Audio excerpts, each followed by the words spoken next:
വിശുദ്ധ ലൂക്കായുടെ സുവിശേഷം അധ്യായം 21. അക്കാലത്ത് യേശു ശിഷ്യന്മാരോട് ഒരു ഉപമ പറഞ്ഞു.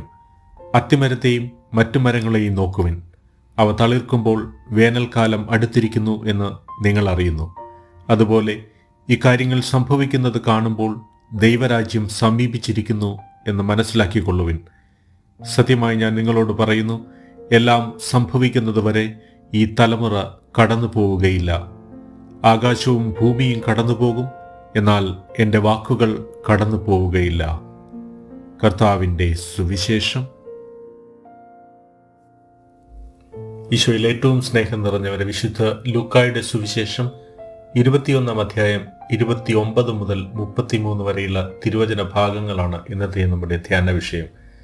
കാലത്തിന്റെ വ്യതിയാനങ്ങളെ മനസ്സിലാക്കി മനുഷ്യൻ തന്റെ ജീവിതത്തെ ക്രമപ്പെടുത്തുന്നത് പോലെ നമ്മുടെ ആത്മീയ ജീവിതത്തെയും ചില അടയാളങ്ങളിലൂടെ മനസ്സിലാക്കി ക്രമപ്പെടുത്താൻ നാം ശ്രമിക്കണമെന്നാണ് ഈ വചനഭാഗം നമ്മോട് പറയുന്നത്. ദൈവരാജ്യത്തിന്റെ ആഗമനത്തിന്റെ അടയാളങ്ങൾ കാണാനും തയ്യാറായിരിക്കാനും യേശു നമ്മോട് ആവശ്യപ്പെടുന്നുണ്ട്.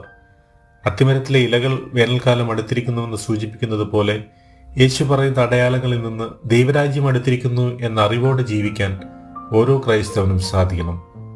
ദൈവരാജ്യമായിരിക്കണം നമ്മുടെ ലക്ഷ്യമെന്ന് ക്രിസ്തു നമ്മെ പഠിപ്പിക്കുന്നുണ്ട്.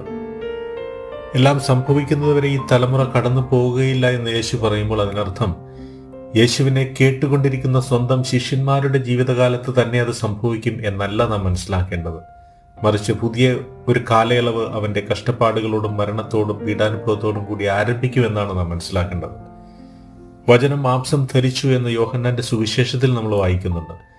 ആകാശവും ഭൂമിയും കടന്നു പോയാലും തന്റെ വചനം നിലനിൽക്കുമെന്ന് ഈശോ പറയുമ്പോൾ അതിനർത്ഥം വചനം തന്നെയായ ഈശോ എന്നേക്കുമായി നിലനിൽക്കും എന്നാണ് മനസ്സിലാക്കേണ്ടത്.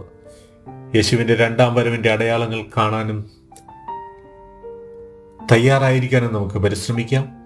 എൻ്റെ ദൈവം തന്റെ മഹത്വത്തിന്റെ സമ്പന്നതയിൽ നിന്ന് നിങ്ങൾക്ക് ആവശ്യമുള്ളതെല്ലാം നൽകട്ടെ.